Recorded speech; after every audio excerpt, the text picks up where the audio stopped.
Pour ne rien manquer, abonnez-vous maintenant. André.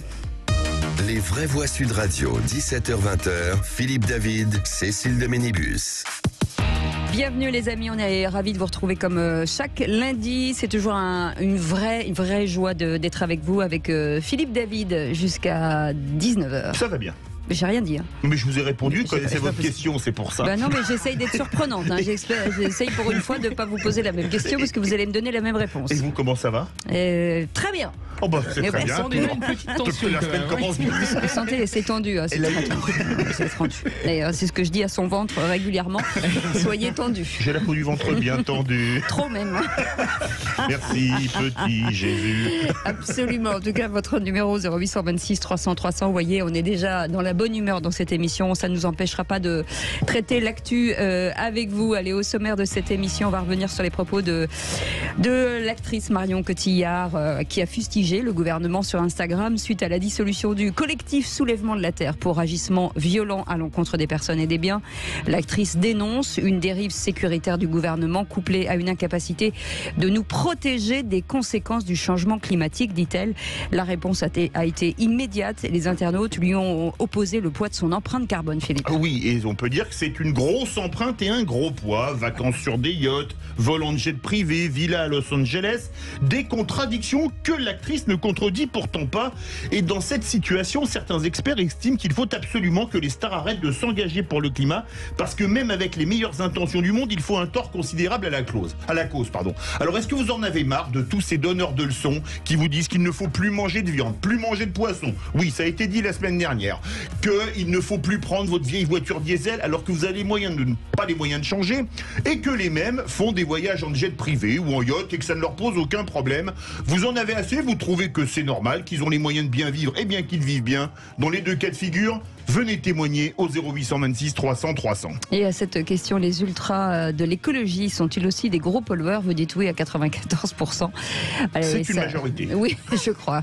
0826 300 300. Et puis notre coup de projecteur des vraies voix après la tentative de rébellion avortée contre la Russie menée par la milice Wagner ce week-end, en tout cas ce samedi, par son chef Evgeny Prigojine.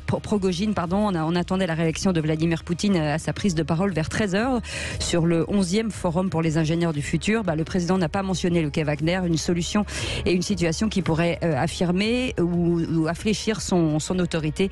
Il avait promis, je cite, de punir les traîtres. Pour l'heure, plus aucune nouvelle du patron de la milice depuis samedi soir. Philippe. Effectivement, Cécile, depuis l'annonce du Kremlin annonçant qu'Evgeny Prigojine allait se rendre en Biélorussie, sa localisation n'est plus connu. Le quartier général du groupe Wagner vient d'assurer dans un communiqué que malgré les événements, je cite, il continue à opérer normalement conformément à la législation de la Fédération de Russie, alors que le sort de la milice serait son démantèlement et son intégration, pour ceux qui le veulent bien, dans l'armée russe avec un contrat. Alors est-ce que pour vous, Poutine est en train de vaciller ou est-ce qu'il a repris le commandement? Est-ce que vous pensez qu'on va peut-être vers la guerre civile en Russie ou vers une grande période d'incertitude? Dans tous les cas de figure, appelez au 0826 300 300. Et Vladimir Poutine est-il en train de vaciller? Vous dites non, 90%.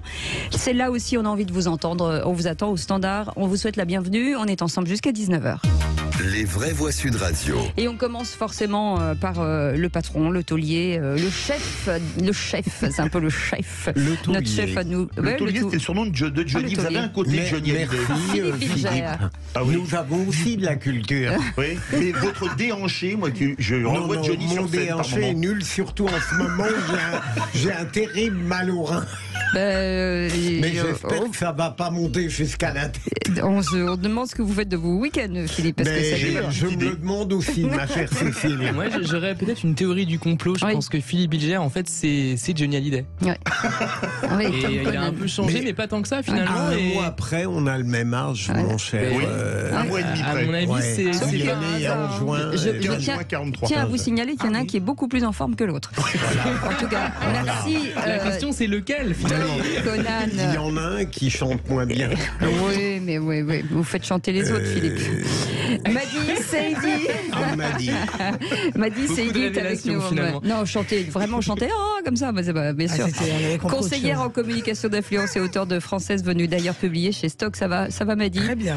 Bienvenue sur Sud Radio. Merci. Et j'en profite pour citer le livre de notre ami Tom, Pollution, chez Albin Michel, et celui de Philippe, pendant qu'on y est, Libre propos d'un inclassable, publié chez Nouvelle Librairie. Pas de livre à présenter, Philippe Non, moi le dernier est très vieux. Donc d'accord, très bien. Il était postfacé par Philippe Bilger. Les mots du jour. Préfacé par Philippe Bilger. Il n'est pas si vieux que ça. Mais il est sorti en 2019, donc non, c'est pas grave. C'est pas si vieux. Bientôt, vous le ferez le jour du mot. Ouais. L'inverse. Et notre vraie voix du jour, c'est Fabrice qui nous appelle d'Allemand, dans l'Aisne. Bonsoir Fabrice. Bonsoir Fabrice. Bonsoir à tous. Bonsoir Cécile. Bonsoir à toute l'équipe. Ravi d'être parmi vous. Eh ben, on est ravis aussi, Fabrice. Parlez-nous un peu de vous, Fabrice. Je suis un petit commerçant. Pourquoi petit? Vous êtes un commerçant? Commerçant, oui, ouais. du secteur de Soissons. Voilà. Et vous vendez quoi? De l'outillage. Ma passion, j'adore l'outillage. Moi, c'est utile. Mais j'adore ça. C'est clair que là, mais moi, je pourrais passer ma journée à acheter des outils. Vous parlez d'outillage, elle devient marteau. Mais... Mon Dieu, ne riez pas, Fabrice, ne l'entraînez pas, je vous le dis à chaque fois. Ça va être dangereux pour la suite. Là, je suis en train de vous prendre en tenaille. Parce qu'on n'est pas assez outillé pour le faire taire, donc c'est pas mal. M'a dit une vanne pourrie, non, les pourris, je laisse moi les autres. C'est ça. Je ne me sens pas visé. Fabrice, en tout cas, vous êtes le bienvenu avec nous. Vous êtes notre vraie voix auditeur aujourd'hui. On est ravis de vous accueillir. Et bien entendu, vous pourrez commenter l'actu avec nous. Allez, tout de suite. La petite info du... Non, la petite info du jour. La petite info du jour, écoutez. Est-ce que ça vous parle, cette musique? Un anniversaire. C'était le 26 juin 1997. Peter Pan. Non, pas du tout. Presque. La publication du premier tome de la saga Harry Potter. Bien sûr. Initialement tiré à 500 exemplaires, le livre de Joanne Rowling, le plus vendu, le plus traduit et le plus lu dans le monde, ce qui est quand même assez dingue. Et vous savez combien elle touche de droits? Parce que c'est intéressant. Moi aussi, j'aimerais être Joanne Rowling. 90 millions de dollars par an. Ouais, c'est pas mal. Elle les mérite largement. Et surtout, on vous rappelle quand même qu'il y a plein de maisons d'édition qui ont refusé ces premières épreuves. Vous avez des creux. Voilà, exactement. Allez tout de suite le réquisitoire de notre procureur préféré. Les vraies voix Sud Radio, le réquisitoire du procureur, Philippe Bilger. Et on a parlé de J'ai la peau du ventre bien tendue, toujours un tube des années 70, le remaniement, tu veux ou tu veux pas? Oui, alors je sais bien que dans l'une des expressions les plus fortes du pouvoir, c'est de faire attendre les gens. Et il y a une nouvelle de Villiers de l'Isle-Adam en face à moi, bien sûr, et Cécile connaissent ce grand hôte du 19e siècle, Villiers de l'Isle-Adam, qui est quelqu'un qui avait écrit. On connaît évidemment son œuvre complète. Moi, je connaissais Villiers le Bel et l'Isle-Adam dans le Val d'Oise. Il avait écrit une nouvelle très remarquable qui s'appelait La torture par l'espérance. Et il montrait à quel point espérer. C'est effectivement remarquable. Espérer, ça peut être terrible lorsqu'on attend quelque chose qui n'arrive pas. Et je pense à ces ministres qui ne savent pas s'ils vont rester en place ou s'ils vont être remplacés. Et je trouve que dans l'attitude d'Emmanuel Macron, comme je l'avais écrit ce matin, il y a face à elle une impatience civique, il y a une fragilité politique et il y a une déstabilisation professionnelle. Je me demande si en définitive, cette manière dont Emmanuel Macron fait entendre une décision qui confirmera peut-être Elisabeth Borne, si elle est si fine que cela, en réalité je crains qu'elle exacerbe le pays, qu'elle nourrisse une impatience qui devient dangereuse et en définitive que politiquement elle ait de mauvais effets. Ouais, Madi Saïdi. Madi, vous attendez un remaniement pour vous à venir? Je l'attends plus, honnêtement, je l'attends plus, mais c'est vrai que c'est terrible. Au moins pour ceux qui sont déjà aux affaires, mais aussi pour ceux qui espèrent rentrer. Ouais. Oui. Finalement, il y en a beaucoup qui espèrent qu'on les appelle pour leur dire. On sait à peu près ceux qui devraient partir, mais. Ça doit être difficile, Tom Conan, aujourd'hui, de savoir qu'il pourrait y avoir un remaniement et de se dire est-ce qu'on continue de travailler ou pas. Enfin, j'espère quand même qu'ils vont continuer à travailler dans tous les cas, mais en espérant de faire peut-être un peu moins de conneries. Mais non, ce qui m'a paru quand même frappant récemment, on l'a sans doute évoqué déjà ici, mais vous savez, c'est la réforme des retraites, donc qui a été évidemment très compliquée depuis quelques mois. Ah bon et malgré tout, on n'était pas rendu compte. Voilà, comme on le sait, le Conseil d'orientation des retraites, le corps a considéré que c'était pas suffisant et qu'on serait déjà en déficit d'ici 2030. Donc évidemment, si les réformes de ce type continuent dans ce sens à l'avenir, ça va être pas être très jojo. Et je pense que ce sera compliqué pour Macron de trouver quelqu'un qui soit susceptible de remplacer Borne. Oui, en tout cas, on aimerait. Mais d'autant plus que, pardon, Cécile, il semble, d'après les personnes bien informées, que Elisabeth Borne pourrait être probablement reconduite si des ministres allaient être remplacés. Ce qui est bien, c'est qu'il y a des ministres qui vont être remplacés, on s'en rendra même pas compte. Parce que personne ne les connaît. J'ai une question. Villiers de l'Isle-Adam a une chance d'être nommé au gouvernement ou pas? Non, mais je vous recommande cette belle nouvelle, la torture par l'espérance. Voilà, c'est ça. Ça veut tout dire. Réfléchissez à ce titre. Voilà. Vous restez avec nous. On comprend bien ce que c'est. On n'est pas sûr de comprendre, mais on pense qu'on comprend. Vous savez, faites une introspection. On revient dans un instant avec. Essayez d'imaginer, Philippe, avant de connaître l'amour de votre vie, Isabelle, vous étiez peut-être désireux d'avoir du succès auprès d'une femme. C'est ce que j'appelle la torture par l'espérance. C'est pas mal, c'est pas mal. Eh ben, la torture par l'espérance, ce sera peut-être notre prochain débat dans quelques instants. On reviendra sur les propos de l'actrice, qui les ultras de l'écologie sont-ils aussi de gros pollueurs? Marion Cotillard en a parlé ce week-end sur son compte Instagram, et juste avant ce sera Félix Mathieu des 3 mots. On vous souhaite la bienvenue avec Philippe Bilger aujourd'hui dans Nos Vraies Voix avec Madi Saïdi et Tom Conan, et vous au 0826 300 300 comme Fabrice qui nous appelle de l'Aisne, qui est une de nos vraies voix auditeurs. Et puis on va revenir dans quelques instants sur le soutien absolu apporté par Marion Cotillard au soulèvement de la terre récemment dissous par le gouvernement, ce collectif, et elle revient en total désaccord avec le gouvernement. Elle tacle vraiment, en tout cas. Dites-nous ce que vous en pensez avec cette question du jour. Est-ce que finalement les ultras de l'écologie sont-ils aussi des gros pollueurs? Pour l'instant vous dites oui en majorité à plus de 93%. Allez, bienvenue à tous. Tout de suite les 3 mots dans l'actu. Les vraies voix Sud Radio. Et c'est avec Félix Mathieu. Bonsoir cher Philippe. Bonsoir tout le monde. Et vos 3 mots dans l'actu sont normalité, stupéfiant et candidature. Une apparence de normalité en Russie 2 jours après le soulèvement du groupe Wagner. Dans une nouvelle vidéo, Vladimir Poutine parle économie et industrie comme si de rien n'était. On ne peut pas déplorer les enfants tués dans les quartiers et glorifier la consommation récréative de stupéfiants. Mobilisation anti-drogue d'Emmanuel Macron qui veut lancer à Marseille les amendes simplifiées payables immédiatement. Et puis tout le monde est d'accord pour une 3e candidature d'Emmanuel Macron selon Roselyne Bachelot. Oui, tout le monde, même vous. Le premier intéressé assure pourtant qu'il n'en rêve pas en se rasant. Les vraies voix Sud Radio. Je vous félicite d'avoir lancé ce forum industriel de la jeunesse pour les ingénieurs du futur. Vladimir Poutine, comme si de rien n'était ou presque, le président russe est réapparu aujourd'hui dans une vidéo sans un seul mot sur la mutinerie de samedi. Réapparition aussi du ministre de la Défense mis en cause par le chef du groupe Wagner, Prigojine. Très affaibli par cette crise, Sergueï Shoïgu s'est mis en scène en train d'inspecter ses troupes sur le front ukrainien. Une apparence de normalité à Moscou, malgré le jour chômé, comme en témoigne Arnaud Dubien, directeur de l'Observatoire franco-russe. Il est sur place dans la capitale russe.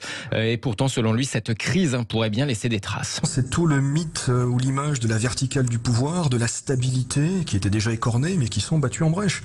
Une vérité assez crue, qui n'est peut-être pas très connue au-delà de Moscou, c'est que finalement, ils auraient pu aller jusqu'au Kremlin. C'était pas forcément leur objectif, mais ce qu'a révélé cette crise, c'est que ces colonnes, elles auraient pu aller plus loin. À un moment, la sécurité de la capitale, et c'est aussi assez humiliant je pense, dépendait des détachements tchétchènes de M. Kadyrov, qui étaient probablement les seuls à pouvoir les arrêter. Tout ça va laisser des traces dans les esprits. Comment les élites qui sont au cœur du système vont réévaluer le rapport de force? Est-ce qu'elles voient toujours Poutine comme le garant du système ou comme quelqu'un de très affaibli? La population, si on fait un parallèle, une comparaison, n'est pas sortie dans les rues comme en 1991 lors du putsch à Moscou pour soutenir Poutine. Le directeur de l'Observatoire franco-russe Arnaud Arnaud Dubien au micro de Jean-Jacques Bourdin sur Sud Radio ce matin. Prigojine, en tout cas, a mis fin à la rébellion samedi soir en échange d'une immunité pour lui et ses hommes après la médiation du président biélorusse. Pourtant, selon les agences de presse russes, l'enquête criminelle qu'il vise pour appel à la mutinerie armée est toujours en cours. Par ailleurs, le groupe Wagner va continuer d'opérer au Mali et en Centrafrique, assure le ministre russe des Affaires étrangères. Réaction, je voudrais vous faire réagir les vraies voix sur le Mali et la Centrafrique qui était, et en plus on a la chance d'avoir Madi avec nous, qui était le précaré français. Est-ce que si maintenant Wagner n'a plus le soutien de l'État russe, la France pourrait pas en profiter, l'armée française, pour reprendre le dessus par rapport à Wagner ?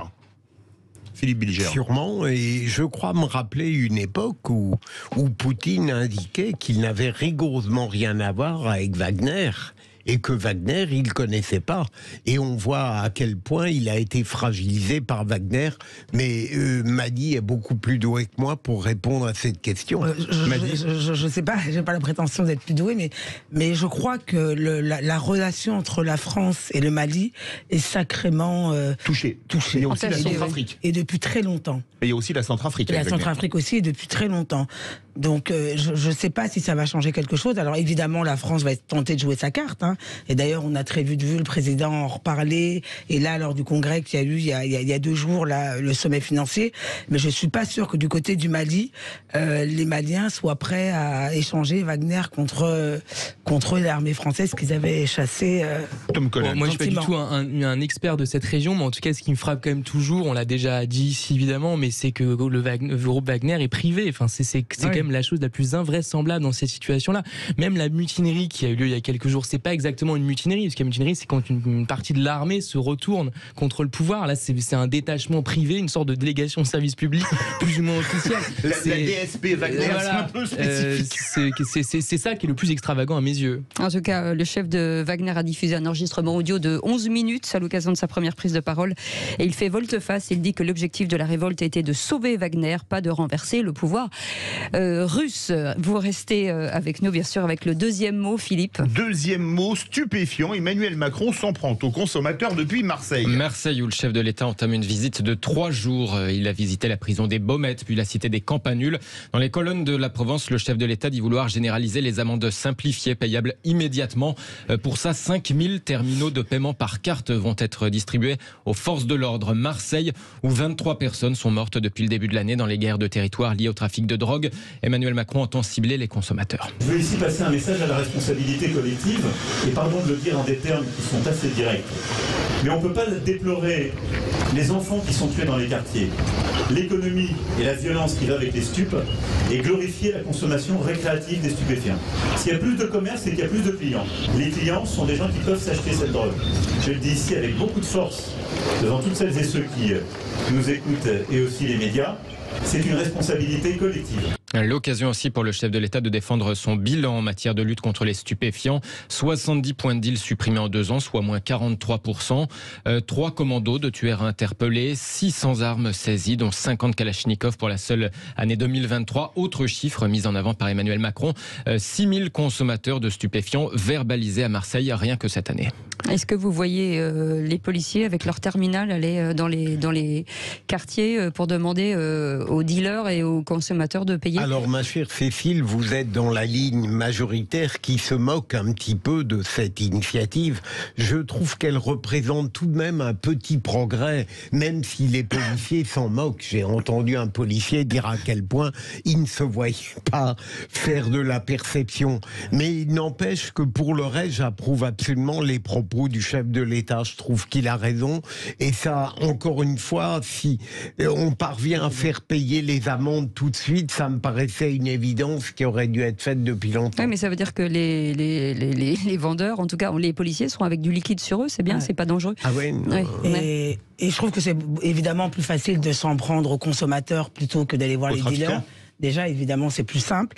Et les pauvres policiers qui sont déjà débordés, ils ont trop de boulot, ils ont un problème de chiffres. Maintenant, on va leur dire, ah ben, vous allez aller encaisser les amendes de la drogue. Ça aussi, ça va être un autre problème. Et puis ça les transforme un peu en contrôleurs RATP quand même. Oui. Ça ressemble quand même vraiment beaucoup à ça. Vous allez leur dire la prochaine fois qu'ils vous arrêteront. Est-ce que le billet va à la bonne destination? Si vous payez la différence, on peut s'arranger. Ça me paraît un peu étrange. Ça va être très sympa. Je sortirai en même temps, ils interpellaient déjà. Ouais, non, mais là, ils réclament. Ça désacralise pas mal quand même le travail. Hein. Allez, le troisième mot, c'est candidature. Tout le monde aurait envie de voir Emmanuel Macron se présenter selon Roselyne Bachelot. Et oui, après Richard Ferrand, l'ancien président de l'Assemblée nationale, qui se montrait sceptique quant à la limitation du nombre de mandats présidentiels introduit par la réforme constitutionnelle de 2008, eh bien voilà Roselyne Bachelot qui regrette donc de voir le locataire de l'Élysée empêché de se représenter. Tout le monde le regrette selon elle. Oui, tout le monde, même vous qui ne votez sans doute pas pour lui. Je dois dire que tout le monde peut se retrouver dans cette proposition de Richard Ferrand qui n'a pas pour but d'offrir un troisième mandat à Emmanuel Macron parce qu'il ne peut lui offrir qu'une troisième candidature et non pas un troisième mandat. Donc tout le monde est d'accord pour la troisième candidature de Emmanuel Macron. Ceux qui veulent le réélire et ceux qui veulent le battre. Parce que finalement, ce qui va être absolument déceptif pour les opposants à Emmanuel Macron, c'est qu'ils ne pourront pas lui régler son compte en 2027. Vous vous rendez compte, la tristesse? Mais bien sûr, tout le monde veut que Emmanuel Macron puisse se représenter. Roselyne Bachelot sur Public Sénat, ce à quoi le président vient de répondre depuis Marseille. Je suis jour et nuit à ma tâche pour que le mandat que les Français m'ont confié soit utile pour le pays et pour nos compatriotes. Si j'y arrive, cela suffira à mon bonheur et à mon ambition. Ce qui m'importe, ce n'est pas de durer, c'est de faire, répond Emmanuel Macron dans les colonnes de la Provence. Vous avez envie? Tiens, on va faire le sondage auprès des vrais voix. J'ai entendu quelqu'un qui disait ça aussi en 2007, Nicolas Sarkozy. Tout le monde. Tout le monde en rêve? Non, j'avoue que franchement, voilà, je suis obligé de démentir. Je vous avoue que là, je pense que l'usure du pouvoir, tout le monde y est confronté au bout d'un moment, et Macron y est déjà confronté là. Hein. Non, et puis moi je pense que c'est des courtisans, et puis c'est tout. La vérité, c'est que tout le monde ne rêve pas de battre Emmanuel Macron. Je pense que les Français veulent s'en débarrasser. Donc finalement, qu'il termine son quinquennat ou qu'il soit battu, l'essentiel c'est qu'il s'en aille. Donc en réalité, on ne peut pas être nombreux à en croire. Pardon, la phrase de Roselyne Bachelot, elle n'est pas aussi stupide qu'on pouvait le penser.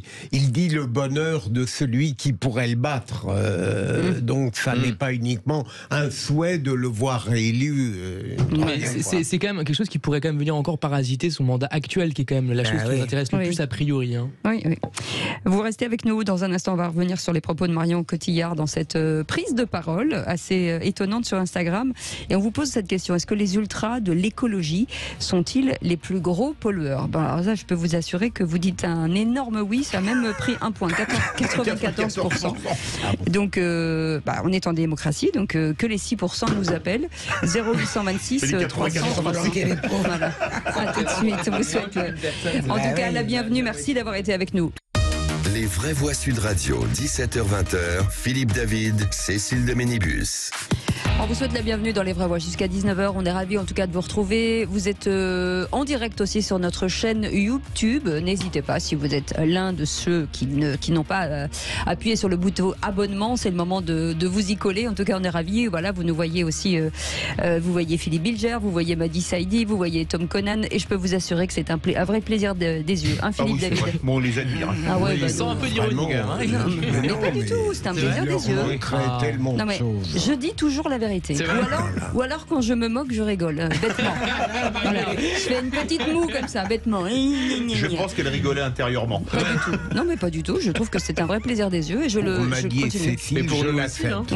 Oui. Non, mais vraiment. Mais je parlais pas de vous, Philippe David. Je parlais des autres. Allez, tout de suite, le grand débat du jour. Les vraies voix Sud Radio, le grand débat du jour.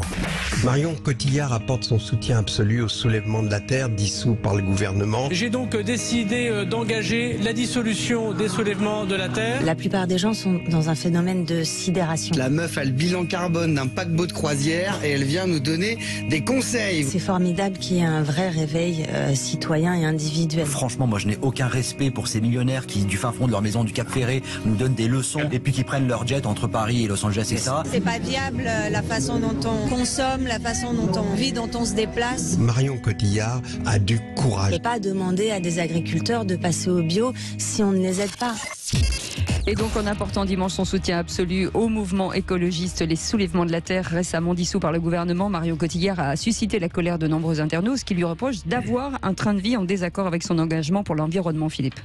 Oui, et puis c'est un mauvais week-end, on va dire, pour les activistes du climat, puisque outre Marion Cotillard en France, c'est un activiste suisse, vous savez, un de ceux qui barrent les routes, qui s'était collé les mains au tunnel du Gothard, qui s'est fait poisser dans un aéroport en prenant un vol de Zurich à Paris, puis de Paris à Mexico. Donc un bilan carbone très faible, un Paris-Mexico en avion, c'est une notoriété publique. Alors est-ce que tous ces donneurs de leçons ne vous rappellent pas la cage aux folles, quand le président du Rassemblement pour l'ordre moral meurt dans les bras d'une prostituée mineure? Est-ce que vous en avez vraiment marre de ces donneurs de leçons, ou est-ce que vous dites ils ont les moyens, ils ont raison de bien vivre? Dans tous les cas de figure, un seul numéro, le 0826 300 300. On ne vous étonnera pas si on vous pose cette question, les ultras de l'écologie sont-ils aussi de gros pollueurs? Vous dites oui à 95%. On va en parler avec Brice Couturier qui est avec nous.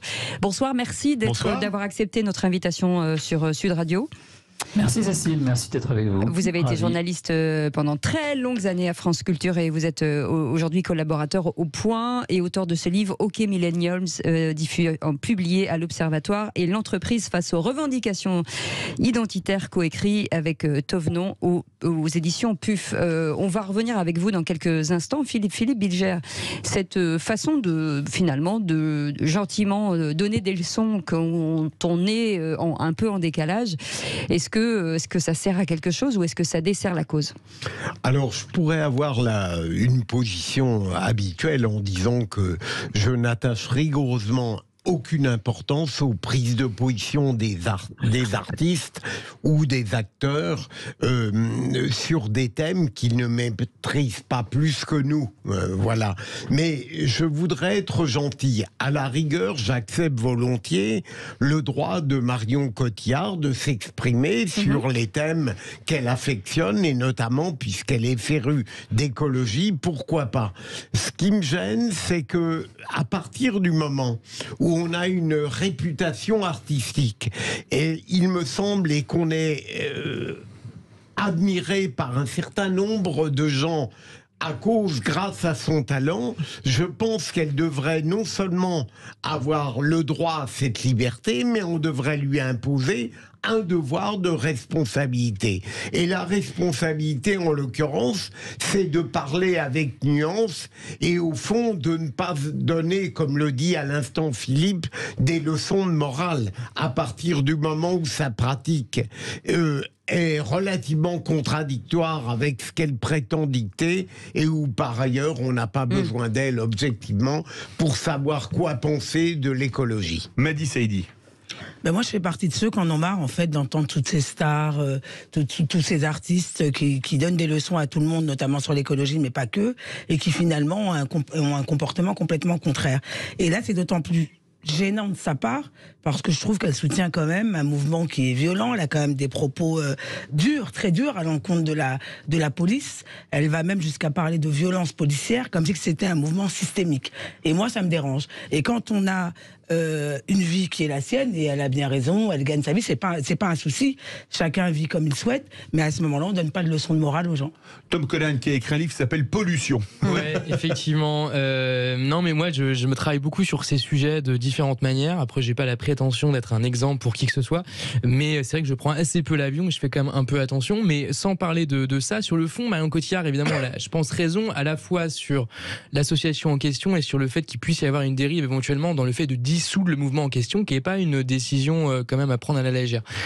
Néanmoins, c'est vrai que je pense pas qu'elle réfléchisse suffisamment, en tout cas j'en sais rien, mais c'est en tout cas l'impression qu'elle donne à effectivement l'ensemble du personnage. Quand on a l'aura de Marion Cotillard, même chose pour quelqu'un comme DiCaprio, qui aussi est quelqu'un qui, semble-t-il, quand même, voilà, prend forcément beaucoup l'avion et aussi beaucoup sur des yachts, sur ce genre de choses. Ouais. Ce qui, en soi, évidemment, me pose absolument pas de problème, mais quand même, comme ça a un lien assez direct avec le propos ensuite qu'il peut avoir, y compris dans ce film, vous savez, Don't Look Up, un film assez important qu'il a soutenu, qui est disponible sur Netflix, il me semble. Voilà, tout ça, ça participe du même problème. Le fait de ne pas être aligné entre effectivement son comportement et ses propos. Je pense qu'ils ont un rôle et leur influence les met dans la situation de devoir se positionner, mais en effet, ils n'ont pas suffisamment de consistance et donc ça affaiblit la portée du message. Est-ce que ça affaiblit la portée du message? Est-ce que vous pensez que ces stars qui vivent comme des nababs et qui appellent à l'écologie sont contre-productifs pour l'écologie? Dites-le nous au 0826 300 300. Brice Couturier, quand on écoute effectivement ce que dit Marion Cotillard, est-ce que c'est pas compliqué aussi finalement, et on se rend compte que dans notre quotidien, être écolo, on peut être écolo et avoir malheureusement une vie qui nous oblige à voyager parce qu'on est comédienne, une vie qui nous oblige à faire des choses que dans le commun des mortels ne fait pas en fait. J'essaye de trouver des alternatives, ce qui n'est pas toujours facile en tout cas à son discours, mais est-ce qu'on ne peut pas être écolo? On ne peut pas être écolo à 100% aujourd'hui, on est obligé forcément d'avoir une empreinte carbone. Ah ben c'est sûr que si on refuse de vivre à la bougie, vous m'entendez? Oui, très bien. Okay. Si le programme des écologistes, c'est effectivement la décroissance, le retour en arrière, le refus de tout progrès technologique, on ne sait pas jusqu'où on peut rétrograder ainsi. Non, moi ce qui me frappe dans cette affaire, c'est ce que j'ai vécu dans d'autres pays que la France, comme la Grande-Bretagne ou la Pologne pendant pas mal d'années, c'est qu'en France, il y a toujours ce décalage extraordinaire entre la manière dont les gens s'expriment, les prises de position qu'ils assument et la vie qu'ils mènent. En fait, en France, il suffit de s'inscrire du côté du bon combat, de proclamer les vérités qu'on attend, les discours attendus, et après on peut vivre comme on veut, ça n'a aucune importance. C'est comme une appartenance à un club de supporters de football. On proclame l'écologie et après on vit de manière tout autre. J'assure que dans la plupart des autres pays que je connais, où j'ai vécu, ce type de comportement est immédiatement décrié et condamné comme irresponsable et hypocrite. Et c'est le cas, évidemment, à mon avis, du phénomène Marion Cotillard. Si vous voulez, moi j'ai rien contre les people donneurs de leçons, j'ai rien contre les people millionnaires, mais j'ai quelque chose contre les people millionnaires donneurs de leçons. Ils devraient pas nous embêter, vraiment. Et c'est le cas. Moi, pour le coup, je voudrais donner un contre-exemple qui me semble hyper intéressant, c'est Adèle Haenel. Vous savez, ça a été beaucoup dit, je crois aussi à Sud Radio. Donc, elle a effectivement, semble-t-il, quitté le monde du cinéma parce qu'elle le considère comme sexiste et donc elle, comme elle est féministe et très engagée sur ces sujets, elle préfère prendre ses distances par rapport à cette industrie et ce monde-là. Mais la grande différence, c'est pour ça que moi j'ai un grand respect pour cette personne et pour cette actrice, c'est qu'elle est très cohérente précisément.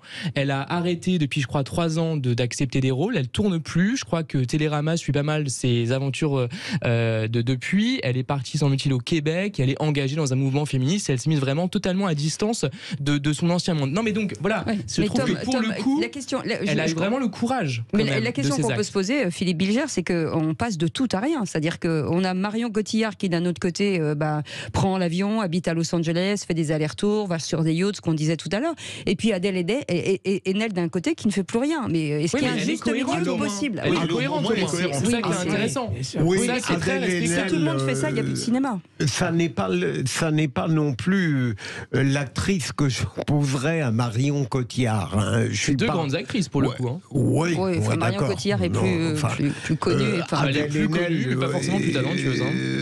Marion Cotillard, moi, c'est pour ça que j'attends avec impatience la réponse de Brice Couturier, parce que je pense, Cécile, que votre question, la première, était fondamentale, c'est-à-dire comment peut-on faire lorsqu'on est une actrice et qu'on est en quelque sorte condamné, mais délicieusement, à faire un certain nombre d'activités qui contredisent un discours sincère qu'on a.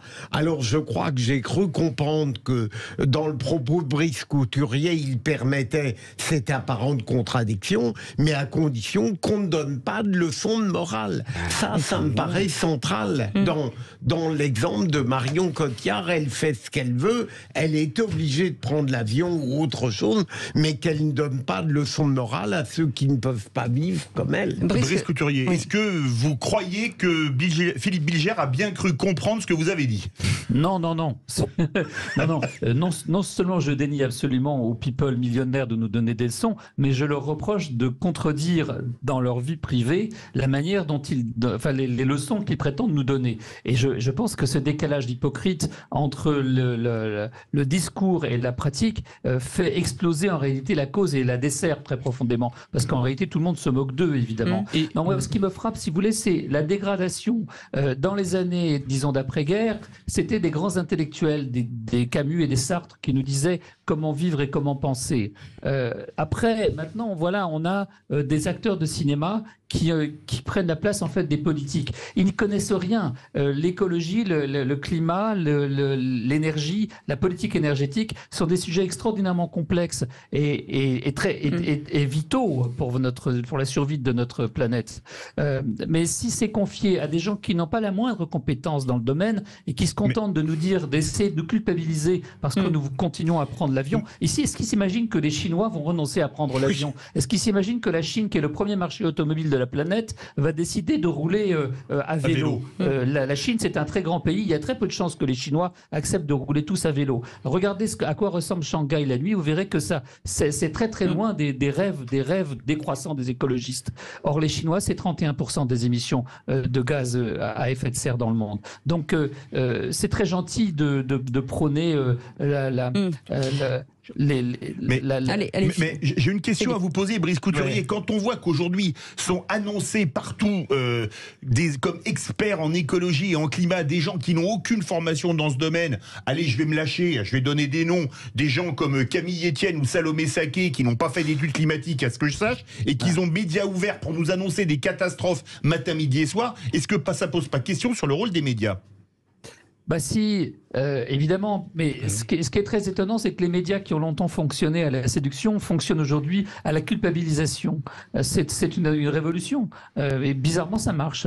Voilà, on vend du cerveau, du temps de cerveau disponible en essayant d'expliquer aux gens qu'ils ont tort de vivre comme ils vivent. En même temps, on a toujours eu des relais, Brice Couturier, pardon de vous interrompre, on a toujours eu des relais, que ce soit sur n'importe quel sujet, en demandant à des personnalités, que ce soit pour une élection présidentielle, on s'est toujours servi de ces gens-là, d'une manière ou d'une autre. Oui, mais quand il s'agit de choses aussi sérieuses que le climat et sa gestion, et encore une fois les politiques énergétiques, on ne peut pas confier ça à des acteurs. Ils n'y connaissent rien. Du coup, ils trompent le public et ils se contentent encore une fois de culpabiliser, ce qui ne sert à rien. Alors moi, je ne pense pas qu'il faille vraiment confier la parole aux experts et des émissions pour ça, mais il faut évidemment parler à un public qui soit plus large. Donc c'est intéressant, pourquoi pas que des gens comme Cotillard, DiCaprio ou qui vous voulez prennent la parole sur ce sujet, y compris de façon virulente. Néanmoins, effectivement, ce qui est intéressant, c'est derrière de proposer quelque chose. Là, par exemple, on attendrait, après le discours de quelqu'un comme Cotillard, qu'elle lance une fondation, qu'elle milite pour changer les conditions de tournage, qui est parfaitement possible. On lui dit rien ne l'empêche, et qu'elle fasse en sorte, de la même manière que par exemple après le mouvement MeToo, il y a eu beaucoup de choses très intéressantes qui sont passées dans l'industrie du cinéma pour changer les mœurs. Là, ça pourrait être dans le domaine environnemental. Allez, on part gratuitement au standard 0826 300 300 avec Fabrice qui est avec nous. Fabrice, vous vouliez réagir? Oui, bah moi j'étais assez d'accord avec vous. J'en ai un petit peu marre des donneurs de leçons qui nous disent comment il faut qu'on vive, etc. Moi je peux vous dire qu'à la campagne, par exemple moi j'ai 48 ans, bon j'ai jamais eu l'opportunité de prendre l'avion. On fait nos légumes, on recycle l'eau de pluie. Moi j'ai deux véhicules, un de 97, un de 2014. Donc c'est pas l'opulence non plus. Mais à côté de ça c'est pareil, on a beaucoup de contraintes. On vient de nous imposer par exemple des poubelles à puces pour peser exactement ce que l'on met. Je trouve que voilà, aujourd'hui on vit dans un monde où c'est souvent les gens, les citoyens ordinaires qui sont punis, et à côté de ça on a des donneurs de leçons qui viennent nous dire comment il faut vivre. Et eux, si on regarde leur empreinte carbone, je pense que ça doit être autre chose que nous. Sachant que vous en faites déjà beaucoup visiblement, Fabrice. Brice Couturier, c'est toujours ça en fait. On se rend compte que les ménages moyens aujourd'hui font le maximum d'efforts, tout ce qu'ils peuvent, et quand ils voient ça, ils se disent mais en fait c'est une double peine. C'est-à-dire que non seulement on nous traite de non écolo ou de pollueurs, mais voilà, en plus financièrement on n'a ni les yachts, ni les avions, ni les vacances à Saint-Tropez. Oui, c'est ça, c'est effectivement le bon peuple, qui passe en jugement devant les people. C'est quand même le monde à l'envers. Mais est-ce que ça veut dire que si on reprend Marion Cotillard, ça veut dire que faut quoi? Il faut que le monde du cinéma aussi se transforme, qu'on fasse plus de tournage à l'étranger. C'est quoi la solution? Parce que c'est ça quand Tom Conan disait il faut apporter des solutions. C'est quoi la solution? Il faut des acteurs bas carbone, comme ce qu'on demande. Ce qu'on demande. Il y a une charte de journalistes qui est une charte de bas carbone. Est-ce que c'est ça? À qui la question? À vous ou à Philippe Bilger? Mais Cécile, en réalité, pardon de ne pas répondre directement à votre question, m'a dit il y a dans la déclaration de Marion Cotillard des choses complètement indécentes lorsqu'elle parle notamment de la police, la dérive sécuritaire, la nausée. Là, on ne parle que de l'écologie, mais heureusement, dans la déclaration, il y a des choses complètement ineptes par ailleurs. Pour les acteurs, moi j'avoue, je comprends bien Brice Couturier, je vois mal, même pour le commun des citoyens, il est trop souvent lui-même, et moi le premier, dans une attitude de contradiction entre ce qu'il pense parfois et ce qu'il vit. On n'est pas toujours très cohérent. Ouais, c'est difficile aussi pour Marion Cotillard, Brice Couturier, c'est de se dire que finalement elle n'habite pas vraiment en France, donc c'est un peu compliqué de parler des manifestations, de la police et de tout ça, c'est compliqué aussi. Oui. Exactement. En tout cas, un seul solide aux États-Unis, la police anti-émeute. Oui. Pardon, Brice. Oui, je dis, elle vit à Los Angeles dans une villa de $3 millions. Se faire donner des leçons par ce genre de personnage, c'est vraiment insupportable. Eh bien, merci beaucoup en tout cas, Brice Couturier, d'avoir été avec nous. Je rappelle que vous êtes auteur de Hockey Millennials, publié à l'Observatoire. Merci en tout cas d'avoir été avec nous et d'avoir accepté notre invitation. Vous restez avec nous dans un instant. Le quiz de l'actu, qui c'est qui l'a dit. Et ils ont dit des bêtises encore. Allez, audelas.fr. Les vraies voix Sud Radio, 17h-20h, Philippe David, Cécile de Ménibus. Est-ce que, chers amis, vous êtes bien arrêtés sur la route? Est-ce que vous êtes assis avec un petit café? Est-ce que vous êtes tranquille, les pieds nus dans l'herbe, et vous écoutez l'appli Sud Radio? Puisque c'est un grand moment, c'est le moment du qui c'est qui l'a dit, le quiz de l'actu. Les vraies voix Sud Radio, le quiz de l'actu. Et le quiz de l'actu avec Philippe Bilger, Madi Saïdi, Tom Conan. Il n'y a pas beaucoup de tricheurs ce soir. Hein. Non, c'est plutôt réglo. Philippe Bilger, ça va. Non, je vous interdis de dire ça, c'est pas possible. Je le trompe tout le temps. Ne touche pas, Philippe Bilger. C'est vrai. On voit les fiches. C'est pour ça qu'il porte une chemise, parce qu'en fait, il a des petites réponses à l'intérieur. Et Fabrice est avec nous. Fabrice, vous allez devoir. Il va falloir que vous choisissiez votre adversaire. Est-ce que c'est Madi? Est-ce que c'est Tom Conan? Est-ce que Philippe Bilger?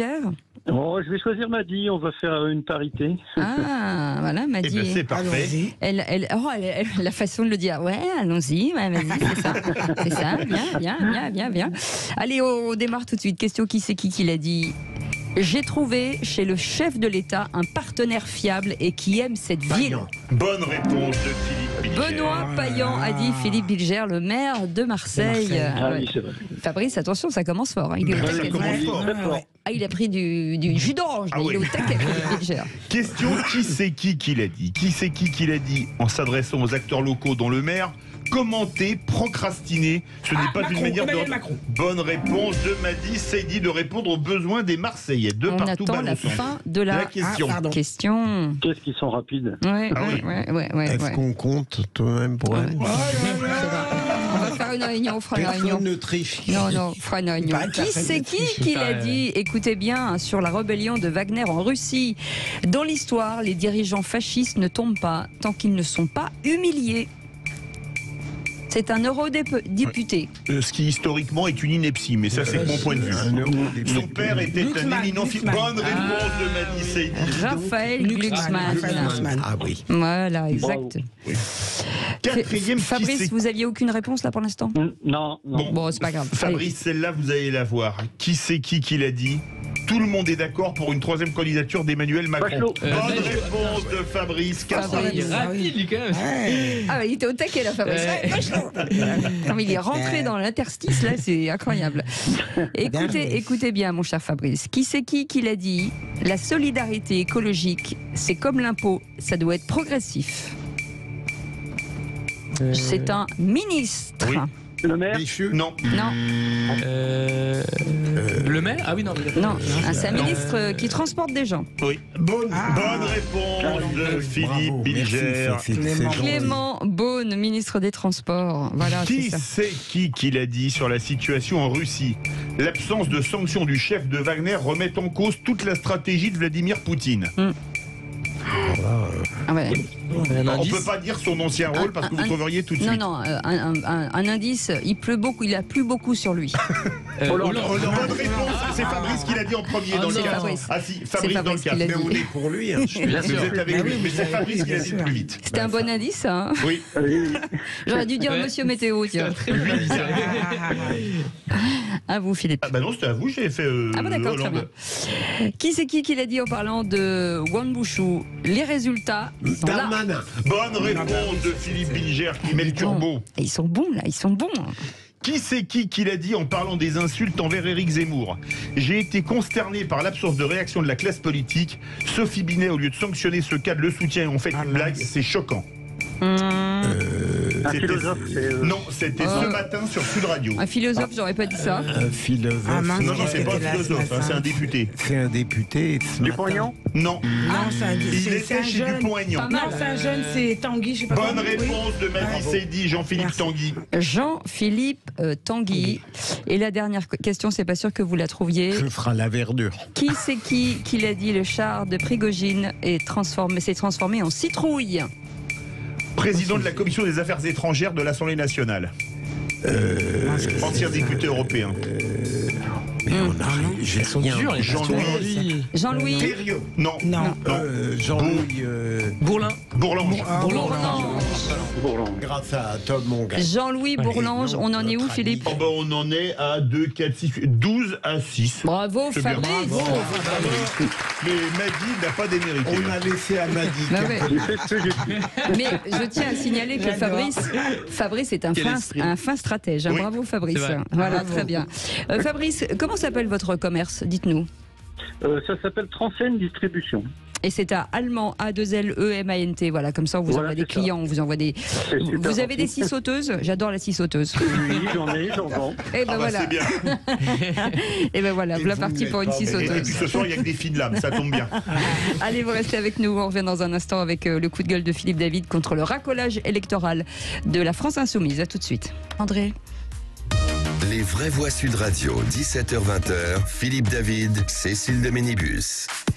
Les vraies voix avec vous jusqu'à 19h avec Philippe Bilger, avec Madi Saïdi et Tom Conan. Dans un instant, le tour de table de l'actu des vraies voix avec nos éditorialistes du jour. Et puis le coup de projecteur, on reviendra sur la Russie, sur le pouvoir de Vladimir Poutine. Est-il en train de vaciller? Pour l'instant, vous nous dites un grand oui à plus de 90%.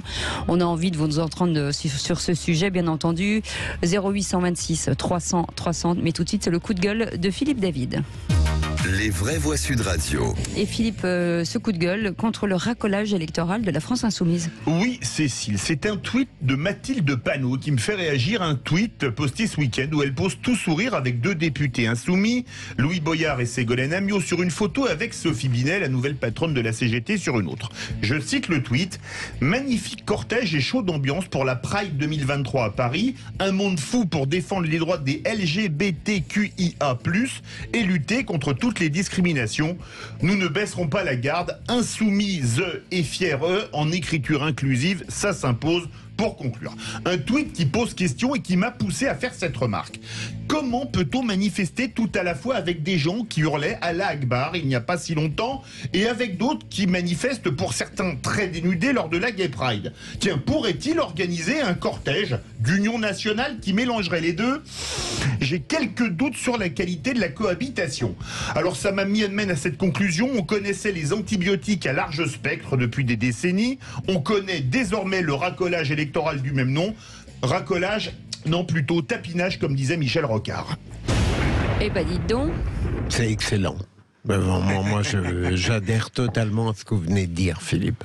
Tom Conan, Oui, il va y avoir de la contestation. Non, je sais pas. Moi, je suis pas allé à la Pride parce que j'avais plein de boulot. Sinon, j'y serais peut-être allé. Même si apparemment, j'ai eu quand même pas mal de retours comme quoi elle était très décevante. Pas de char, pas de musique.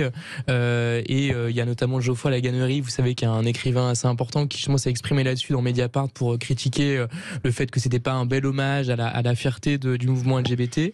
Voilà. Donc moi, c'est ce que je veux dire principalement. Après, effectivement, là, sur le mélange des genres pointé par Philippe, je sais pas si c'est forcément l'élément qui une petite m'intéresse question le plus, mais c'est pas faux. Est-ce que c'est le lieu pour est-ce que d'y aller avec une écharpe, est-ce que c'est le lieu, est-ce qu'il faut politiser tous ces rassemblements plutôt que se dire on y va, voilà, en tant que Mathilde Panot, commun des mortels, plutôt que de politiser tout, finalement. C'est vrai que c'est politique dans tous les cas. Après que les politiques eux-mêmes s'expriment là-dessus, c'est leur droit, mais c'est vrai que fondamentalement c'est un mouvement qui est d'abord social et culturel, si j'ose dire, ça qui importe le plus. Donc ça devrait être décorrélé de la politique. Pas tout à fait. C'est-à-dire, vous voyez par exemple aux 20h hier soir, il y avait quand même un sujet notamment sur France Télévisions au sujet de plusieurs États américains, vous savez, qui ont voté des lois à l'encontre notamment des spectacles de drag queen. Il y a plus de 10 États, je crois, qui ont voté des lois en ce sens, pour des motifs d'ailleurs assez divers et assez contestables. Donc voilà, fondamentalement, même si dans les pays comme la France, il n'y a pas d'attaque de ce type pour l'instant, fort heureusement, la question politique se pose toujours. Donc oui, que des personnes ensuite s'affichent de cette manière-là en intégrant le combat mouvement politique, ça me choque pas. Madi Saïdi. C'est politique parce que la conquête des droits, elle est forcément politique. Mais moi, je suis assez d'accord avec Philippe David, c'est que chez LFI, ils n'ont pas de direction, en fait. Ils sont tellement opportunistes, ils sont tellement électoralistes que finalement, ils n'ont aucune gêne. Tout est bon à prendre et ils n'ont aucune gêne à défendre deux causes complètement opposées. Le matin être là, le soir être là.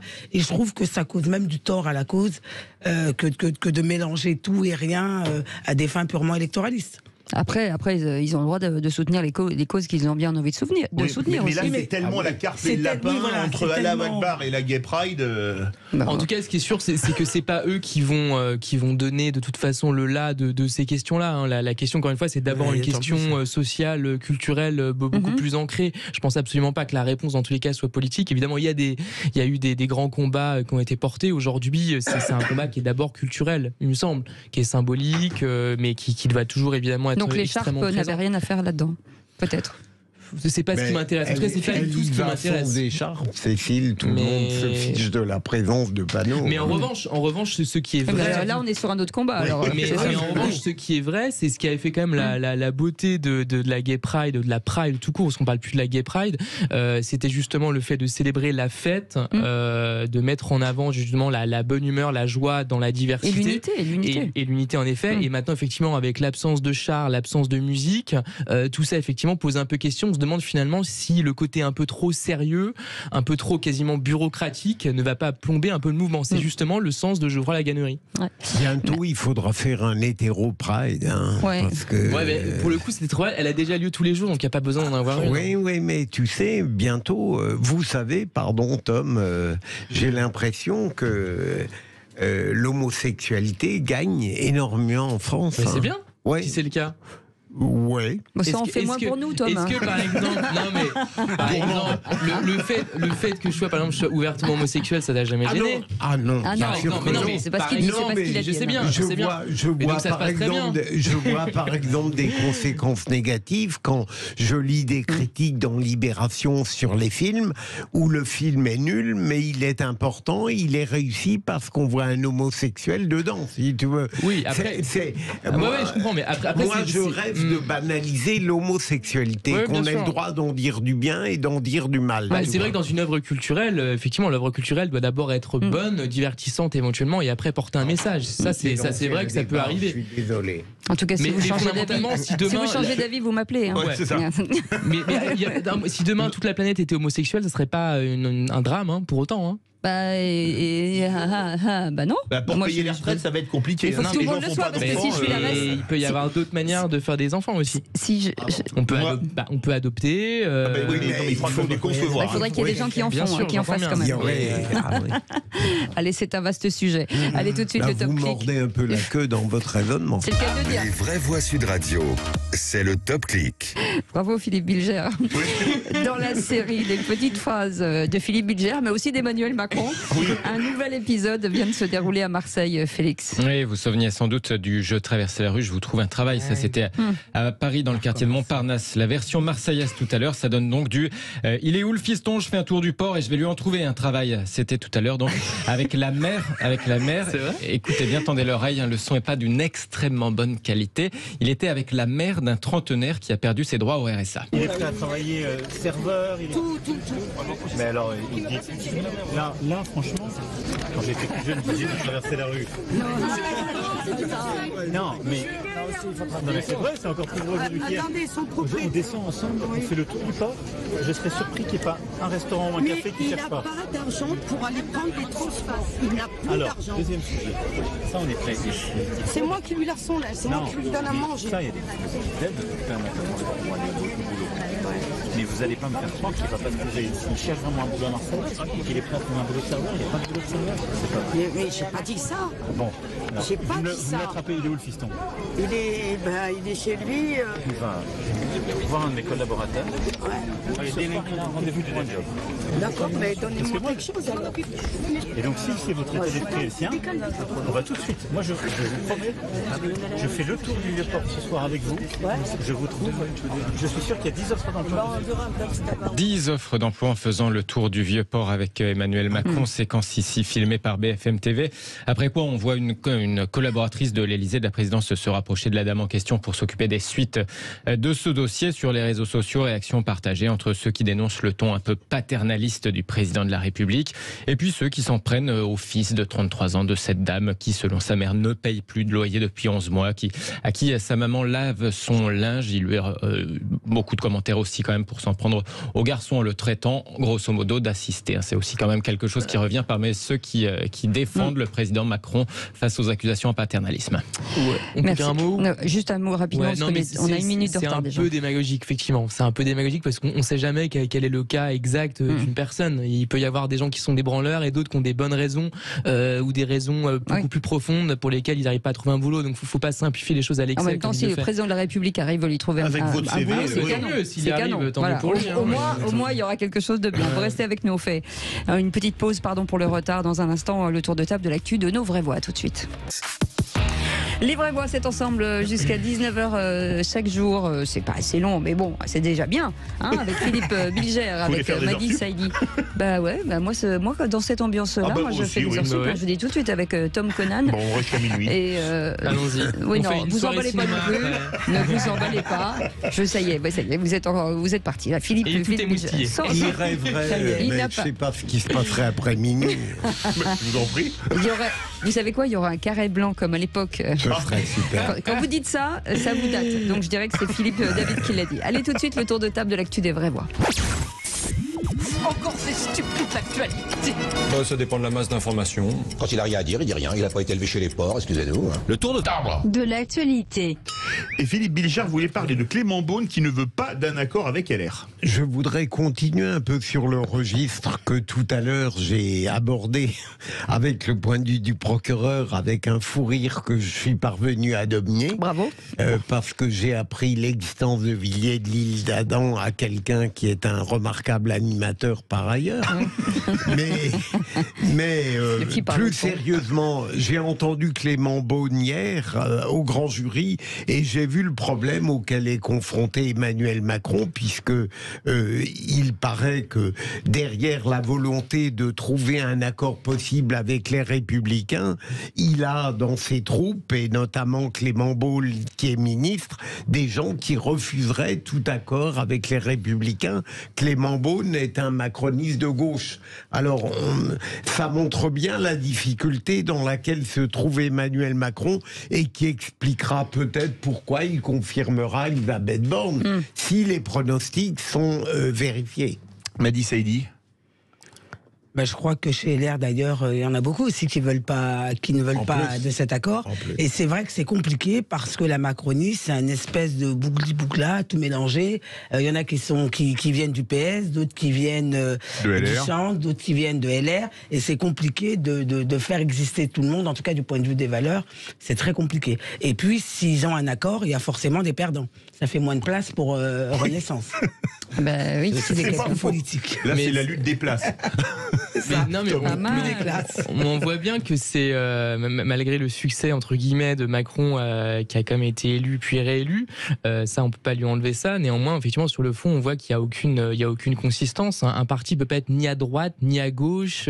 La dimension centrale, comme disait même Bayrou fut un temps, moi me paraît absconce. Enfin, qu'est-ce que ça veut dire un parti central? C'est quelqu'un qui ne décide pas, qui a pas vraiment de vision. Alors justement, Macron, il incarne un peu la dimension libérale sur un plan sociétal, mais moins sur le régalien. Enfin, mais fondamentalement, même en essayant de faire des cartographies de ce type-là, on voit bien que ça tient pas. Donc en fait, tout le problème derrière, c'est d'orienter, d'essayer de trouver un ancrage plutôt à gauche, plutôt à droite, parce que c'est des traditions politiques qui existent, voilà, et dans le monde entier d'ailleurs, et pas uniquement en France. Philippe, vous, Clément Beaune, enfin, vous pensez qu'effectivement, il faut que ces deux partis s'allient et fassent cohésion?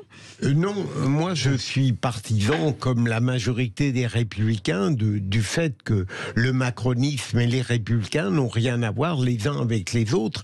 Mais je voulais simplement montrer, ma chère Cécile, à quel point je peux comprendre la difficulté d'Emmanuel Macron aujourd'hui, puisque son intérêt est combattu par des membres de sa propre troupe.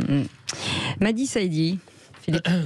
Il semblerait que l'heure soit au comeback politique pour vous, Madi. Après Richard Ferrand, c'est au comeback de France. C'est à François Hollande de faire son comeback. Absolument. Donc c'est mon coup de gueule, mais qui me fait doucement sourire.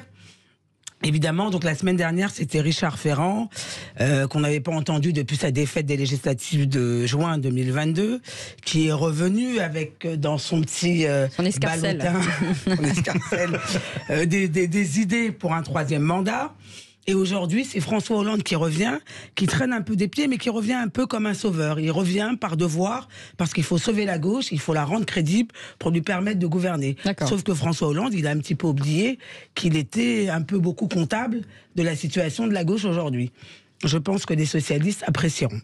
Voilà, ouais. Philippe Bilger. Alors, Madi, c'est pour cela que François Hollande surveille de très très près Bernard Cazeneuve, parce que je suis persuadé que Bernard Cazeneuve, s'il y va, François Hollande se demandera quoi faire. Absolument. Ouais.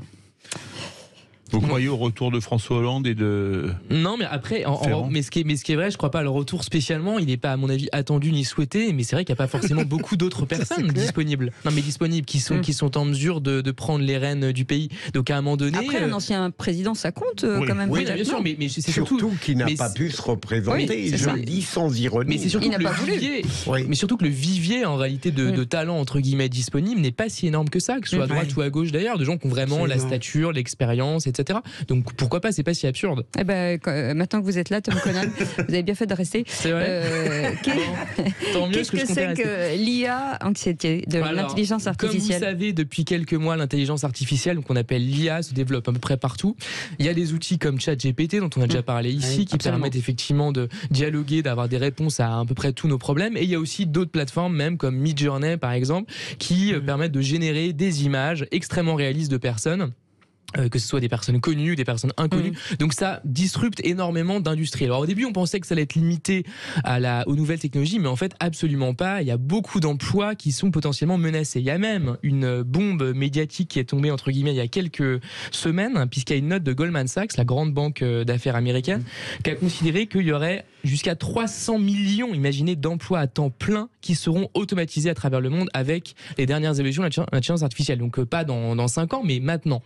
Et il y a même à terme les 2/3, on considère que à peu près les 2/3 des emplois seront impactés, notamment les professions juridiques, dans l'administratif, dans le conseil, etc. Donc en réalité, tout ça, évidemment, génère de l'anxiété. Et donc, comme c'est lié à cette intelligence artificielle, on parle de l'IA-anxiété, comme vous savez, l'éco-anxiété par rapport à l'environnement. Oui, ce que vous oubliez de dire aussi, c'est que la naissance de nouveaux métiers aussi, on n'en parle jamais. On dit qu'on parle des métiers aujourd'hui qui pourraient disparaître pour être automatisés, sans compter les nouveaux métiers qui vont arriver. Il y a des nouveaux métiers, effectivement, mais la destruction créatrice de Schumpeter, effectivement, est toujours quelque chose qui fonctionne. Ça va mal. On apprend ça en économie. Néanmoins, c'est vrai que... Vous voulez une tisane ? En fait, ce qui se passe...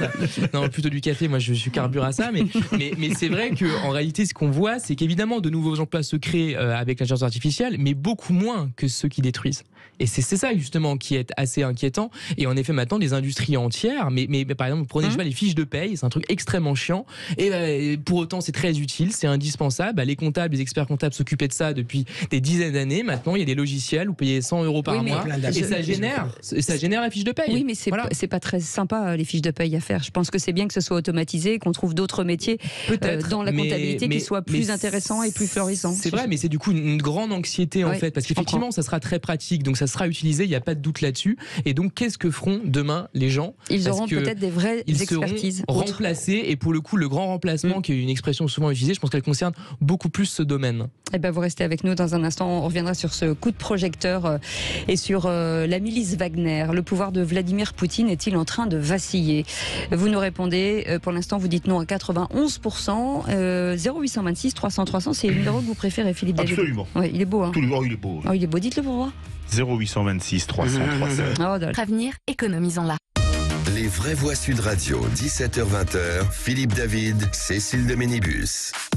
Et pour nous accompagner avec Philippe David, Philippe Bilger est avec nous, Madi Saïdi et Tom Conan, bien entendu, et vos appels au 0826 300 300. Tout de suite, le coup de projecteur des vraies voix.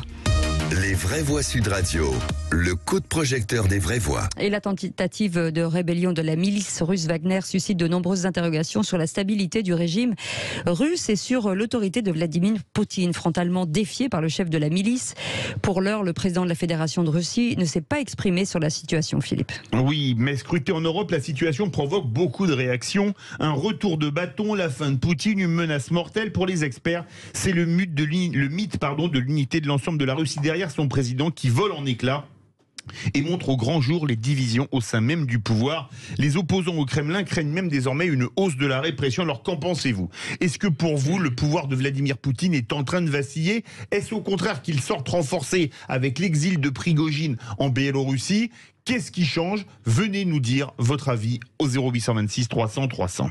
Et pour intervenir, notre expert Vladimir Fedorovski, qui est avec nous, écrivain russo-ukrainien, auteur de Sorg, un espion pour l'éternité, publié chez Ballant, et diplomate sous Gorbatchev aussi. Il a été porte-parole de la résistance lors du coup d'État du 19 août 1991. Philippe Bilger, sur cette milice. Alors on entend tellement de choses. On se dit que la milice, effectivement, a tenté, à un moment donné, c'est ce qu'on pensait, de déstabiliser Vladimir Poutine. Aujourd'hui, le patron de la milice dit pas du tout, c'est parce que Wagner n'allait pas bien. Une espèce de cafouillage, là. Alors, Cécile, en effet, vous avez raison, on entend beaucoup de choses depuis cet événement mettant en cause Prigojine face à Poutine. Poutine, je le dis avec modestie, je n'ai pas de lumière et je crois personne n'en a véritablement sur les dessins de Poutine et ceux de Prigojine. Mais il me semble qu'on peut dire que Poutine n'en sort pas renforcé, mais il me semble qu'on exagère un peu sur le plan de la fragilisation de celui-ci, comme si Prigojine avait mis à bas un socle. Moi, je ne crois pas, et d'ailleurs, je me demande quel était l'objectif véritable de ce chef de guerre avec sa milice privée dont parlait Tom tout à l'heure, dans l'objectif qu'il a paru mettre en œuvre. Je ne crois pas qu'il s'agissait d'une volonté de coup d'État, peut-être quelque chose qui, comme on le murmure, était destiné à lui permettre de se désinvestir de l'Ukraine pour se concentrer sur l'Afrique, où là, il fait, paraît-il, la fortune la plus importante.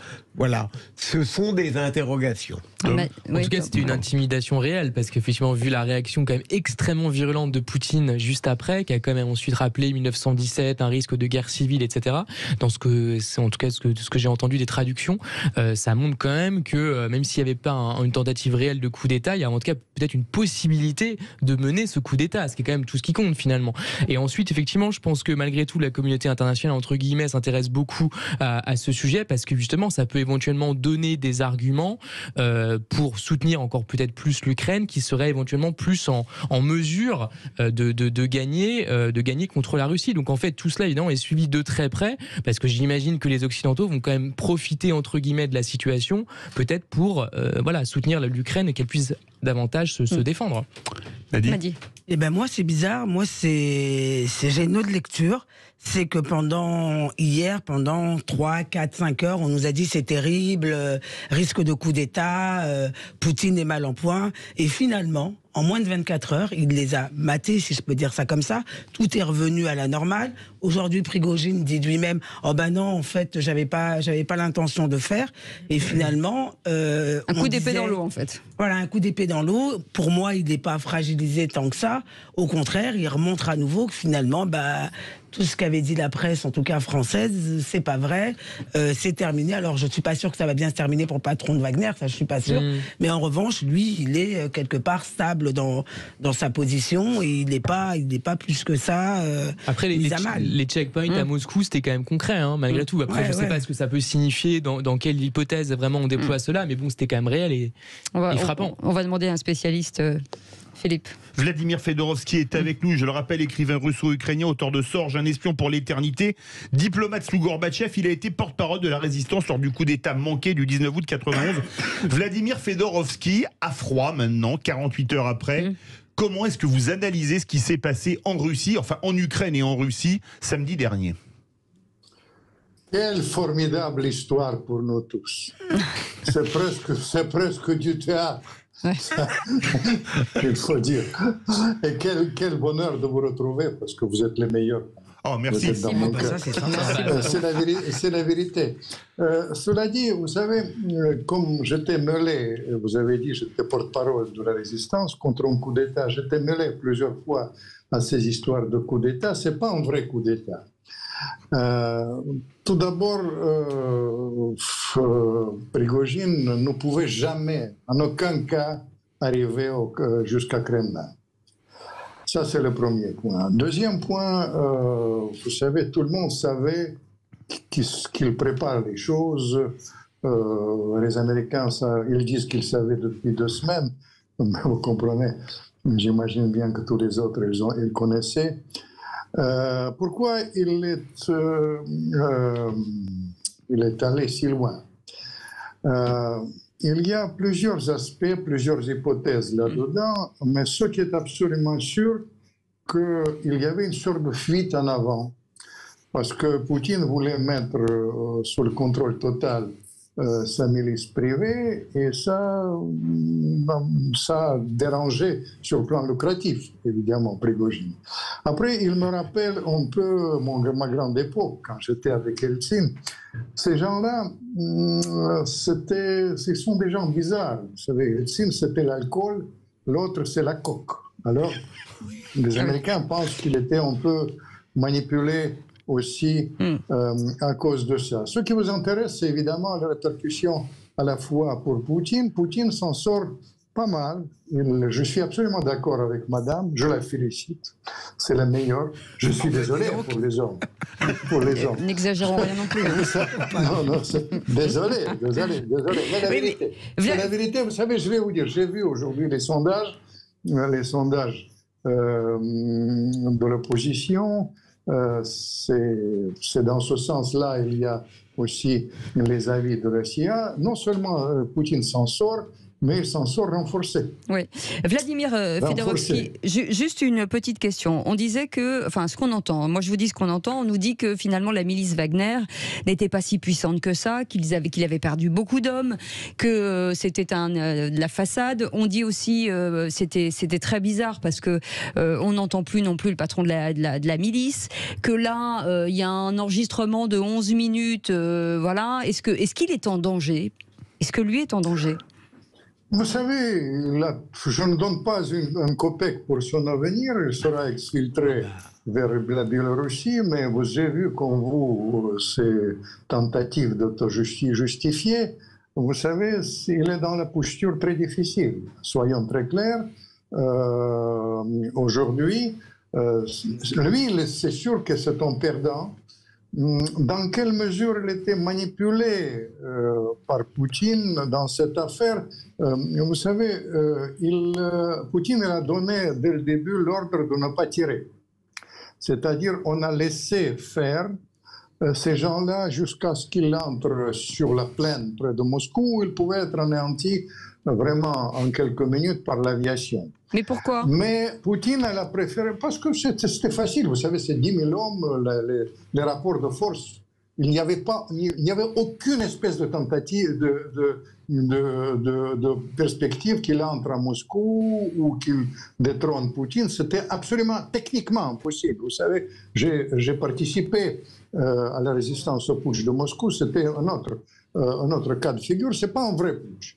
Alors, vous comprenez, il y a une chose qu'il faut comprendre, que aussi derrière ça, il y a quand même les intérêts majeurs sur le plan international. Vous avez raison d'évoquer que les Ukrainiens ont essayé d'utiliser cette faiblesse supposée, les Izani, disons, en Russie, mais je tiens à vous signaler qu'il n'y a aucun militaire au gradé, même pas au gradé, tout court. Il n'y a aucun militaire qui les a soutenus. Allez.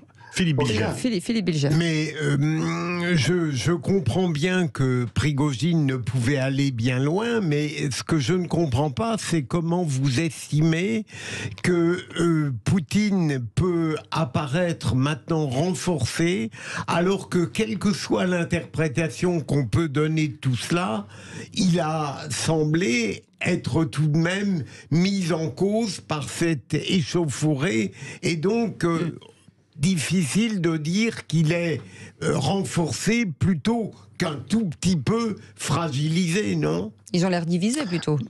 Non, je vais vous dire pourquoi. Parce que vous comprenez, il était à la fois, parfois il était critiqué, il était d'ailleurs critiqué beaucoup pour, disons, sa modération supposée. Les gens exigent plus de la politique plus vigoureuse. Et l'alternative à Poutine, ce n'est pas du tout pro-occidental. L'alternative à Poutine, c'est Staline. Mais les Russes, il y a deux choses que vous devez savoir. Les Russes détestent le plus dans l'histoire de la Russie les années d'Helsinki. Et Prigojine, c'est une émanation de ces années-là. C'est un bandit. Au fait, vous prenez ce bandit pour Garibaldi, je disais l'autre jour à mes amis américains. Et c'est quelqu'un qui a fait une carrière dans le business, mais c'est quand même un bandit au début, 10 ans en tôle. Ah oui, 10 ans en prison, oui. Recruter les choses comme ça. Ça, c'est le premier, allergie vers ça. Et deuxième chose, la hantise de Russes, de toutes tendances confondues, mis à part les gens qui vivent ici, ou vivent plutôt ici, où ils sont payés par l'Occident, mais mis à part ces gens-là, l'hantise des Russes, c'est l'effusion du sang et la guerre civile. Et Poutine, il va utiliser ça, vous allez voir, pour la propagande à mort. Il se présentera comme quelqu'un qui a évité l'effusion du sang, mais certains amis américains disent qu'il a voulu mettre en scène même ça. Je ne vais pas jusque-là. Je pense qu'il a pensé que Prigojine va se dégonfler au dernier moment. Il est allé très loin. Maintenant, il va payer très cher, mais Poutine, il va utiliser à fond ça dans la propagande. Et les sondages que j'ai aujourd'hui, ce matin, ils sont étonnants même pour moi, puisqu'il y a une montée assez vertigineuse de Poutine. Allez, 0826 300 300, Fabrice qui était avec nous. Fabrice, vous vouliez réagir ? Oui, je voulais dire simplement que de toute façon, moi je pense pas que Poutine soit affaibli. Cette milice Wagner, il l'a utilisée pendant de nombreuses années, que ce soit en Afrique, que ce soit ailleurs, etc. De toute façon, il changera peut-être la tête qui commande, mais derrière, je pense pas que ça ira jusqu'à Moscou, qu'il y aura un coup d'État, etc. Parce que c'est quelqu'un qui a quand même une longueur d'avance. C'est pas quelqu'un que j'admire, mais à chaque fois, quand il dit quelque chose, il le fait. Et je pense qu'il a bien réfléchi à comment ça allait se passer par la suite. Vladimir Fedorovski, justement, je voudrais rebondir sur quelque chose. Les pays occidentaux, quelle est leur position par rapport à ce qui s'est passé? Est-ce qu'ils se sont dit, et finalement Poutine c'est un moindre mal par rapport à Prigojine? Quelle est l'opinion? Et puis surtout, j'ai une deuxième question. Vous avez dit, si c'est pas Poutine, ils veulent Staline. Est-ce qu'il y a vraiment une volonté de régime encore plus dur que Poutine? Et pourquoi pas un remembrement de l'ex-URSS? Il y a trois aspects là-dedans, Philippe, je ne vous cache pas. Le premier aspect, la position occidentale. jusqu'à cette dernière période, la gestion de la crise ukrainienne était effectuée par les néoconservateurs américains. Leur dessein était simple, ils m'ont dit, j'ai parlé souvent avec eux, ils m'ont dit notre stratégie, c'est une stratégie d'un météorite. Météorite qui tombe sur la tête de Poutine, tue Poutine, et après, chaos ou pas chaos, on s'en fiche, on verra après. Oui. Ça, c'était, et puis les Ukrainiens, évidemment, ils partageaient cet avis, puisque c'est de la bonne guerre de leur part. Mais ça a duré jusqu'à cet épisode de Prigojine. Pourquoi c'est significatif sur le plan international? Parce que dans cette affaire depuis 2 jours, ce n'est pas les néoconservateurs qui ont déterminé la politique américaine. Pour moi, un vieux gestionnaire des crises internationales, j'étais même frappé que Biden il a choisi l'avis de Pentagone, qui est le plus modéré. Vous savez, il y a l'inversion des rôles. Maintenant, il y a des diplomates qui deviennent les va-t-en-guerre et les militaires sont dit calmez-vous. Et ils disent qu'en aucun cas, la déstabilisation de la Russie, c'est-à-dire le chaos total dans la Russie où il y a 6000 têtes nucléaires, est souhaitable pour l'Occident. Ça, c'est les choses qui sont prévues. En ce qui concerne le démembrement de la Russie, Philippe, vous jouez, je me demande si vous ne jouez pas le jeu de la propagande russe. Parce que... Ah non, mais je vous pose une question, parce que moi j'ai vu des vidéos... Je dois vous dire que, vous savez, au début, les Russes, ils ont été quand même hésitants. Et après, l'Occident, en utilisant ce genre de terminologie, j'ai une vieille connaissance de moi, une fois une émission de la télé, l'ancien président de la Pologne, il a dit il faut 5 Russies ou même 37 Russies. Il disait il faut diminuer la population de la Russie de 100 millions. Vous savez ce qu'il a fait, Poutine? Il a pris cette séquence et il a présenté ça aux meilleures heures d'écoute à la télévision. Ça, c'était comme ça que ça s'est passé. Vous comprenez? Petite réaction. Dans cette affaire, l'échec des néoconservateurs, ça peut nous donner un petit espoir, dans les médias. Parce que dans les médias, on va vraiment vers la guerre Vladimir, Tom Conan veut réagir. Oui, en fait, moi, ce que je voudrais savoir, c'est très intéressant évidemment tout ça, mais je voudrais savoir que si par exemple le groupe Wagner aujourd'hui a vraiment un pouvoir de nuisance réel, c'est-à-dire quelle est sa taille exactement, est-ce que Poutine dépend du groupe Wagner pour continuer à faire la guerre en Ukraine ou être présent sur d'autres territoires d'opération, en Afrique en particulier? Est-ce qu'il dépend vraiment de ce groupe-là en termes d'hommes, hein, tout simplement? C'est quand même la question centrale, ou pas? Et c'est ce que j'avais demandé tout à l'heure, j'ai pas eu de réponse. Est-ce qu'il y a moins de monde aujourd'hui dans cette milice? Il y a 25 000 hommes. Parmi eux, historiquement, c'est surtout les gens hyper entraînés, les gens de service de GRU, de service militaire, et des anciens du KGB, du groupe Alpha, et puis il y a la pègre. La pègre est allée avec Prigojine. Les officiers de GRU ont été très, très réticents. Je tiens à vous dire, c'est ambivalent. Ce n'est pas vraiment significatif maintenant parce qu'aujourd'hui, l'armée est beaucoup plus entraînée. Pendant cette année, Poutine l'a transformée, vraiment l'armée.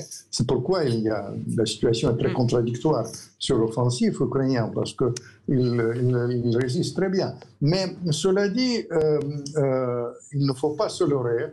Poutine, il va utiliser. Il ne veut pas du tout vraiment anéantir Wagner.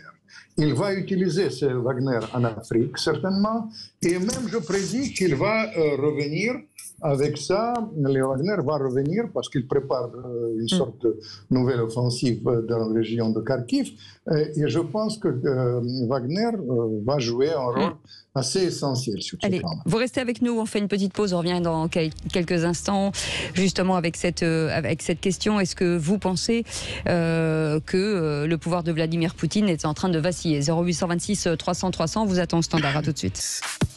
Avec Philippe Bilger, avec Tom Conan et avec Madi Saïdi, on revenait il y a quelques instants sur ce qui s'est passé samedi, sur cette milice, effectivement, cette tentative de rébellion avortée contre la Russie qui est menée par le patron de la milice Wagner. C'était ce samedi. Et puis tout à coup, les choses s'emballent et ça redevient comme si de rien n'était. Tout le monde il est beau, tout le monde il est gentil, Philippe. Absolument. Vladimir Fedorovski, certains ont utilisé un mot russe, maskirovka, mascarade.